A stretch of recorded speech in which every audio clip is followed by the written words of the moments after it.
Bueno, la problemática es la tendinitis, pero hoy vamos a hablar puntualmente de la tendinitis aquilea. ¿Qué quiere decir esto? ¿Qué es lo que pasa? Aparentemente genera un dolor muy fuerte en aquella persona que la padece, y la pregunta que le vamos a hacer al doctor Javier Del Vecchio es ¿por qué aparece? Si esto es frecuente, no lo es. ¿Cómo te va? Buen día. Sí, ¿qué tal? Buen día. Sí, habitualmente lo que sucede es que se inflama la vaina del tendón. El tendón de Aquiles se inserta en el calcáneo y después llega hasta el muslo. Lo que pasa habitualmente, entonces, se produce un trastorno degenerativo dentro del tendón, y lo que habitualmente genera más dolor es la inflamación de la vaina. Cada tendón tiene una cortina, ¿Sí? se llama vaina. Dentro de esa cortina se genera un aumento de la cantidad de líquido, ¿Sí? Y ese líquido, ante la respuesta del tendón, genera dolor. ¿Y por qué se degenera? Sí. Trastornos degenerativos habitualmente se producen después de los 30 años. Es un trastorno fisiológico. Hay distintos tipos de degeneración. En todos los pacientes sucede. De hecho, en las rupturas del tendón sucede casi en el 100%. O sea que un poco es el factor de riesgo de las rupturas. Sí. De acuerdo a ese... O sea que se termina rompiendo ese tendón, que es tremendo. Me ha tocado ver una persona que se le cortara el tendón de Aquiles en un partido de fútbol y es realmente muy impresionante. Es un dolor que la persona se desmayó automáticamente del dolor. Imagino, por suerte no me ha ocurrido jamás, pero bueno, debe ser una situación muy tremenda. Entonces, esta es una de los factores de riesgo para que eso ocurra. Exactamente, que es lo que se llama tendinosis, el trastorno degenerativo dentro del tendón. Lo otro que te comentaba más que nada es el tema del líquido dentro de la vaina del tendón, que eso es lo que genera dolor. El líquido en la vaina del tendón no genera ruptura. Lo que genera ruptura es la tendinosis, el trastorno degenerativo. Entonces, un poco esa es la gran pregunta. ¿Tengo tendinosis o un trastorno degenerativo? ¿Se me va a romper? Sí, es un factor de riesgo. ¿Me duele y tengo líquido dentro de la vaina del tendón? ¿Se me va a romper?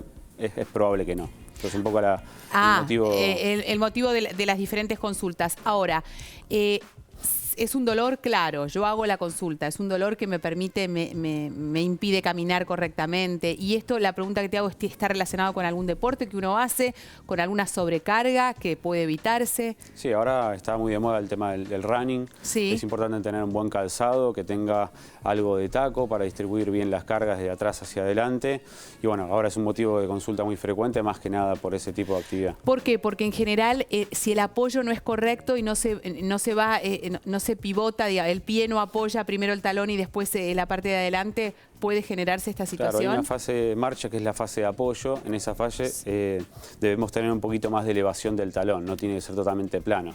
Perfecto. Por eso es malo el calzado plano en particular, lo hemos dicho también la otra vez. Sí. Y el tema de las hawaianas, bueno, todo calzado plano es malo. Claro. De hecho, las zapatillas para correr tienen un poco de taco y eso es importante también. El tema del sobrepeso también nos juega en contra en este sentido, porque bueno, uno puede incentivar, puede decir, bueno, quiero salir a caminar, quiero salir a correr, es absolutamente válido, pero esto también evaluarlo en función de lo que me pueda ocurrir. Sí, los aumentos bruscos de peso habitualmente, como el talón transmite mucha carga, hay que tenerlo en cuenta.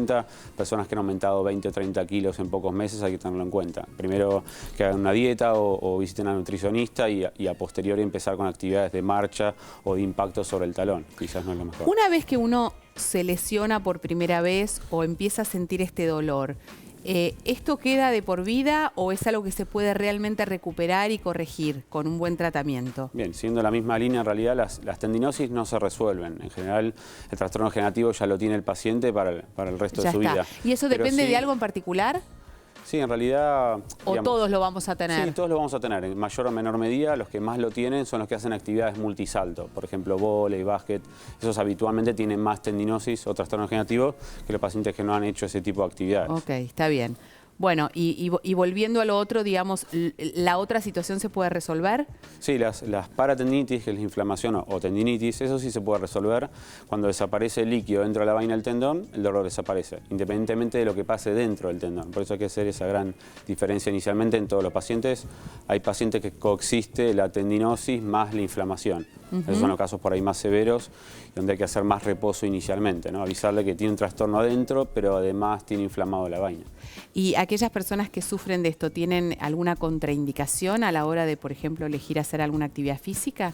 En estos casos sí, yo restringiría casi por completo actividades multisalto. Por el vóley y el básquet lo restringiría, porque además son pacientes arriba de los 30 años, que cuando empieza la tendinosis, por debajo de los 30 es muy infrecuente ver un tendón enfermo. Es similar a la artrosis, digamos, es como la artrosis del tendón, digamos, la tendinosis. ¿Esto se resuelve quirúrgicamente una vez que ese tendón se rompe o se puede tratar previamente quirúrgicamente en un estado no dramático o no límite? No hay ninguna resolución específica para la tendinosis y de hecho muchas veces no duele. Lo que duele es la paratendinitis, que eso sí a veces tiene resorte en cirugía. Por otro lado, hoy en pacientes debajo de los 65 años las rupturas son todas quirúrgicas. Así que sí, en principio la ruptura es quirúrgica, el trastorno degenerativo per se no, y las inflamaciones en general resuelven. ¿Y cómo se tratan? El trastorno degenerativo, ¿cómo se convive? Si efectivamente nos da o nos genera un dolor tan grande que hace que la persona tenga dificultades para trasladarse, para apoyar, no sé, me imagino, estoy en etapa suponiendo. aguda de paratendinitis, en el contexto de tener gran degeneración intratendón, hay que dar bastante reposo, inclusive hasta se llega a inmovilizar. Uno trata de hacer tratamientos funcionales, que el paciente siga caminando, siga haciendo su actividad. En algunos casos es indispensable el reposo, además de la rehabilitación. Estos serían por ahí uno de los casos, ¿no? Esto se tiene que tratar también, más allá del reposo, con kinesiología, y acá traigo el componente de la kinesiología como siempre, algo que nos cuesta y mucho llevar adelante porque se hace largo, se hace tedioso. Uno por ahí en las primeras 2 o 3 sesiones tiende o siente una mejoría y dice, bueno, ya está, y hasta acá llegué, y ahí es donde se produce el principal problema. Los protocolos de rehabilitación son largos, hay que hacer entre 20 o 30 sesiones en un plazo más o menos de 4 a 6 semanas, pero en general se resuelven con rehabilitación. Lo que uno le pide al paciente después de haber terminado este proceso es que siga con elongaciones seriadas antes de la actividad, que es un poco lo que previene que esto vuelva a suceder. Las inflamaciones de la vaina del tendón tienden a ser recidivantes, entonces un poco entrenar y alentar al paciente para que esto no vuelva a suceder. Más allá del deporte, aquella persona, por ejemplo, que tenga esta situación y que la padezca, ¿cuál sería el calzado recomendado teniendo en cuenta que va a trabajar, que realiza otras actividades más allá de las deportivas, ¿no? Sí.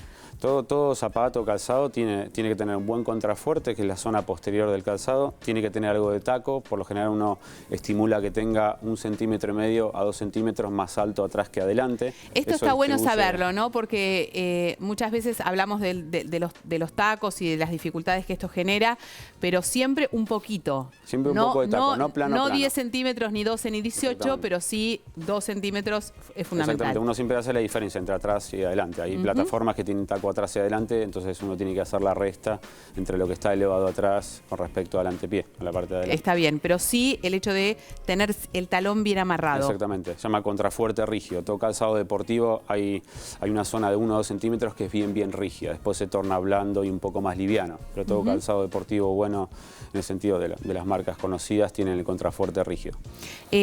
¿Se siente claramente el dolor en ese mismo lugar o puede haber referencia de dolor en algún otro lugar que nos confunda a la hora de hacer la consulta? Sí, habitualmente el sitio de dolor de inflamación es de 2 a 3 centímetros de la inserción en el talón. Sí. Eso es típicamente donde se pone un poco más grueso el tendón, donde está el punto gatillo, donde uno evalúa el dolor. Así que es típicamente en una zona... ¿Esto le puede pasar también a los chicos o tiene que ver con este proceso degenerativo que tenemos los adultos? Es raro el motivo de consulta en los adolescentes o en la temprana edad. Pero viste que los adolescentes justamente se quejan mucho de un dolor ahí, o sea, la sensación de que les duele el tobillo, de que les duele el tendón, hacen como referencia y que uno hace la consulta con el pediatra y dice, bueno, por ahí porque está creciendo, porque el peso está por encima de su desarrollo óseo todavía.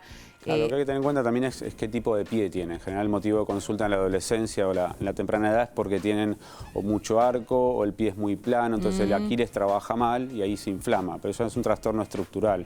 En un pie alineado por lo general no debiera ser un motivo de consulta. O sea que la mala pisada también nos puede afectar y esto corrigiéndola se desinflama y vuelve a su estado original. Exactamente. No, está bueno tenerlo en cuenta porque, no sé, yo insisto, con mis hijos esto es una queja muy habitual.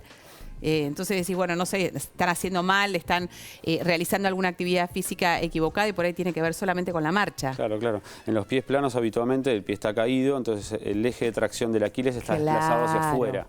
El eje de tracción del Aquiles tiene que pasar por el medio del pie. Entonces, corrigiendo un poco la posición del talón, uno al corregir la fase de marcha, disminuye obviamente el dolor. Los pies, que se llaman pies planos valgos severos, habitualmente cursan con trastornos del tendón, pero es básicamente porque el pie está caído. Secundariamente se traslada hacia arriba. ¿Esto siempre la solución es la plantilla? Normalmente sí, en la adolescencia, hasta después de los 16 años, habitualmente se indica una plantilla y por lo general con eso se resuelve. Normalmente asociado a ¿Se resuelve rehabilitación. definitivamente o aquella persona que tiene ya este tipo de pie o esa composición que le genera obviamente este dolor, lo va a tener que usar para toda su vida? Sí, depende de lo que hablamos recién. Normalmente los pies planos o pies cabos, que es mucho arco, se dividen en leve, moderado, severo. En los casos severos sí, realmente la plantilla es para toda la vida. Muy bien. Bueno, creo que ha quedado clarísimo. Tenemos que hacer la pausa. Vamos a tener tiempo para responder dudas y consultas que surjan. Si querés, llamanos al 011-4535, 0705 o 0706. Ya venimos.